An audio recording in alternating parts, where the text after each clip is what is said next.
BJP साथ खड़े नहीं है तो स्पष्ट शब्दों में के इधर उधर की बातें क्यों करते हैं। जो इन्होंने जो किश्ती डुबाई है वो जो है पूर्व मुख्यमंत्री और जो नेता विपक्ष हैं आज उन्होंने डुबाई है।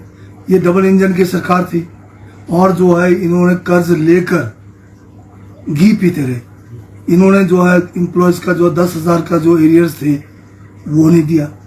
उस समय मौका था इनके पास, इनको जो है रेवेन्यू सरप्लस स्टेट बना सकते थे।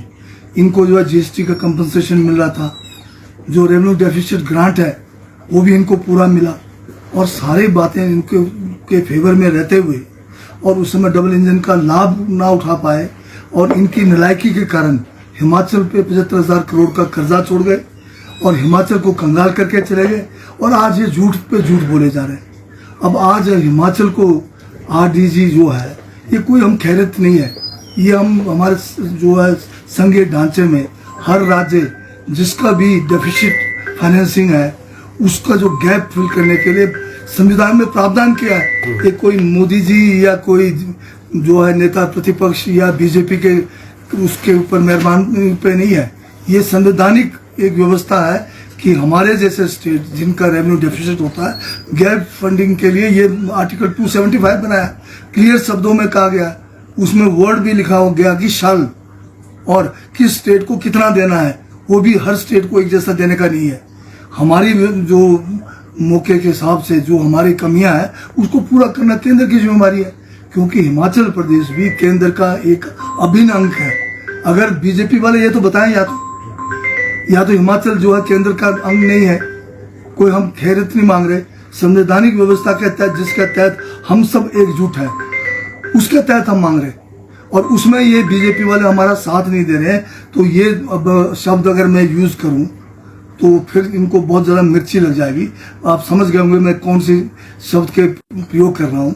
जो साथ नहीं देते हैं, आज़ादी में साथ नहीं देते हैं, मुसीबत में साथ नहीं देते हैं, प्राकृतिक आपदा में साथ नहीं देते हैं, आर्थिक आपदा में साथ नहीं देते, वो क्या के रह जाएंगे। तो ये लोग जो है उस किस्म के लोग हैं जो हिमाचल के हितों के विरुद्ध चले हुए हैं और ये कल नारे लगा रहे थे कि बेच दिया भाई, बेच दिया हिमाचल, बेच दिया। बताइए एक जगह बताइए जहां हिमाचल को हमने बेचा हो कांग्रेस की सरकार ने। बल्कि जब ये खुद मुख्यमंत्री थे 5,000 बीघा जो है कस्टमाइज पैकेज के नाम पे 1 करोड़ रुपए में बिना रजिस्ट्री की वो जो है बड़े उद्योगपतियों को बेच दिया। आज भी इतने साल होने के बाद वहां पर कोई काम नहीं हुआ। उसमें उल्टा सरकार ने पैसे लगाए सड़क निकालने के लिए, उसके अंदर जो है कंटेनर्स बनाने के लिए। तो बेचना उसे कहते हैं। ये कल नारे लगा रहे थे, नारे तो आप लगा सकते हैं, पर बताइए क्या बेचा। मैं इनको चैलेंज के साथ कहता हूं कि मुझे एक कोई ऐसा मतलब उदाहरण दीजिए जहां पर हमने हिमाचल के हितों को बेचा। इन्होंने तो हिमाचल के हितों को पिछली बार जब ये सरकार में थे पूरा का पूरा बेच दिया, कंगाल कर दिया हिमाचल को। 75,000 करोड़ का कर्जा छोड़ के गए। ये किस खेत के मूली है बताइए, जो अपना सारा दोष हमारे पे डाल रहे हो। सर ये भी कह रहे हैं कि हम अपने बलबूते पे जाएंगे, हमें कांग्रेस के साथ जाने की जरूरत नहीं। तो क्या आपको लगता है कि ये हमने कब कहा इनको? ये तो माननीय मुख्यमंत्री जी जो है बड़ा दिल रख के कह रहे हैं कि ये हिमाचल के हितों की बात है, आप पीछे ना रहो, आप भी साथ चलो। कल इतिहास में ऐसा ना लिखा जाए जब हिमाचल में भाजपा की जरूरत थी तो सिर्फ ये सत्ता सुख भोगने के लिए आते हैं। जब हिमाचल मुसीबत में है एक संकट, कहीं आपके ऊपर ये बदनामी ना लगे, इसलिए आपको साथ की बात कर रहे हैं। अगर आप जो है वहां पर जाके कुछ बात करते हैं, यहाँ पर आके कुछ बात करते हैं। और इसमें सबसे बड़ी बात यह है कि ये जो एक हमारा फेडरल सिस्टम है, जो हमारा जो एक संघीय ढांचा है, इसके ऊपर बहुत बड़ा खतरा मंडरा रहा है। इस किस्म की नीतियां अगर आएगी तो ये देश एक नहीं रह पाएगा। सबसे बड़ी चिंता उसकी हमें करने की जरूरत है। ये जो छोटे मोटे एलिगेशन बीजेपी वाले लगाते हैं ये तो वैसे ही मतलब इनकी आदत बन चुकी है। पर देश के बारे में, संघ के बारे में, हिंदुस्तान की एकता और अखंडता के बारे में बात करें, ये कोई हमारे लिए कोई अलग से हिमाचल के लिए नहीं है। ये संविधान निर्माताओं ने इस देश को एक रखने के लिए, इसमें जो है राष्ट्र जो बना है हमारा, अलग अलग राज्य जो बने हैं, इनमें जो है हमारे अपने भाषा को लेकर, संस्कृति को लेकर जो पंडित जवाहरलाल नेहरू जी, सरदार वल्लभ भाई पटेल ने जो है हमें एक सबको मौका दिया कि चाहे वो जो साउथ के लोग हैं, चाहे नॉर्थ के लोग हैं, चाहे ईस्ट के लोग हैं, सबको अपने अपने राज्य बनाने का और उस राज्यों को भी वायबल बनाने के लिए, व्यवहारिक हो, आर्थिक रूप से व्यवहारिक हो। इसलिए आर्टिकल 275 में ये प्रावधान किया है, अगर केंद्र के करों को बंटवारे के बाद भी अगर उसमें कोई कमी रह जाती है तो उन स्टेट्स को जो है केंद्र सरकार जो है ग्रांट इन एड देगी, वही आरडीजी है। सर, सदन के भीतर भी ये मांग उठी है कि रिसोर्स मोबिलाइजेशन के ऊपर फोकस गवर्नमेंट को करना चाहिए, अपने खर्चे कम करने चाहिए, नए संसाधन जुटाने चाहिए, चाहे वो टेक्सटाइल इंडस्ट्री हो, टूरिज्म हो या फिर माइनिंग पॉलिसी हो। चलो, आपने आज मौका दिया है, पिछले कल की बात है, मैं देख रहा था अखबारों में छाया हुआ था कि इनकी फौज लगा दी, क्या कहते चेयरमैनों की फौज लगा दी, फलाने इनकी फौज लगा दी एडीजी की। पर मैं बता रहा हूँ इनसे, मैं ये पूछना चाहता हूँ कि कोई व्यवस्था जब बनती है उस व्यवस्था को चलाने के लिए आपको जो है साधन चाहिए, और उसमें खर्चा हो गया होगा। कितना खर्चा हो रहा है चेयरमैनों पे, कितना, वो मामूली है उसमें। यहाँ तो आप 50,000 करोड़ से ज्यादा का हमें जो है नुकसान केंद्र के नीति के कारण करके जा रहे हो, मामूली हमारे 10-15 करोड़ के लिए आप रो रहे हो।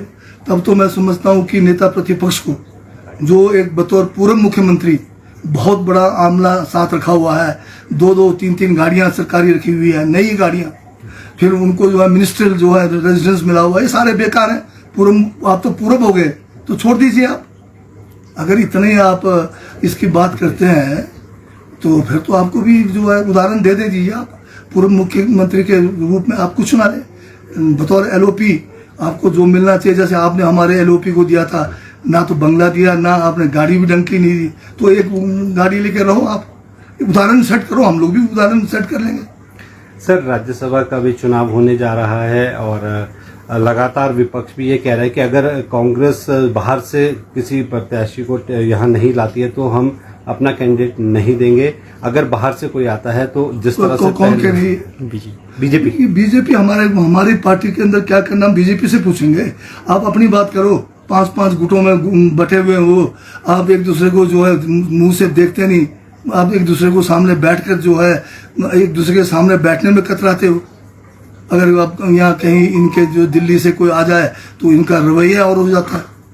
तो इनको अपने पास ही रखे अपना ज्ञान, हमें पता क्या करना है। सर, दिल्ली दौरा है, आप भी जा रहे हैं, मुख्यमंत्री भी आज जेएंडके के बाद दिल्ली रवाना होंगे, तो क्या कुछ रहेगा, कुछ विशेष बैठके? नहीं, दिल्ली में जो है संगठन को लेके, सरकार को लेके, आरडीजी को लेके बहुत सारी बातें हैं जिनके ऊपर वहां पर विचार विमर्श हाईकमान से किया जाएगा।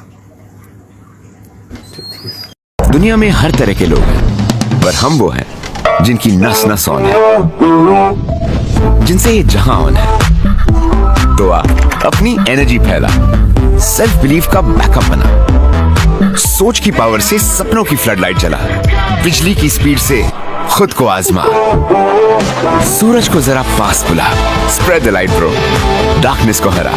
जो रहते हैं ऑन उन्हें भला रोक सकता है कौन? माइक्रोटेक, रहो ऑन, फुल ऑन।